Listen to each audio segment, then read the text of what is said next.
অস্থির ভোগ্যপণ্যের বাজারে কিছুটা স্বস্তি আসতে শুরু করেছে। দেশের দ্বিতীয় বৃহৎ পাইকারি বাজার খাতুনগঞ্জে কমতে শুরু করেছে তেল, চিনি, ডাল, পেঁয়াজ, রসুনের দাম। সরবরাহ বাড়লে সামনেও আরও কমবে বলে আশা ব্যবসায়ীদের। তবে রমজানে পণ্যের দাম কেমন থাকবে তা নিয়ে রয়েছে মিশ্র প্রতিক্রিয়া। ভোগ্যপণ্য আনা নেওয়ার জন্য ব্যবহৃত ট্রাকের সংখ্যাও অন্য সময়ের তুলনায় কম।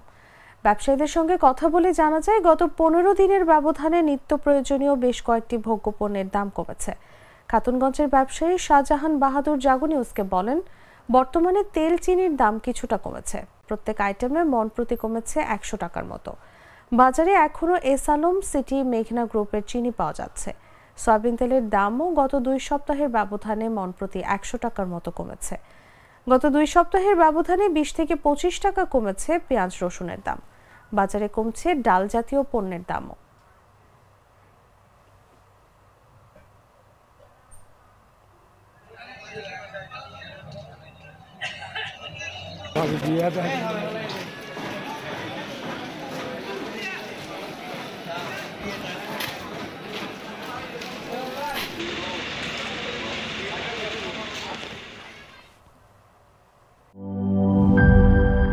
সবুজের দেশে নতুন রঙের বেশে ঘরে বাহিরে সাজানো বলকে রেইনবো রেইনবো রেইনবো পেইন্টস রে সাশ্রয়ী দামে দেয়াল রাঙায় রেইনবো সবার রং সবার ঘরে rainbow Rainbow Paints, the color of joy.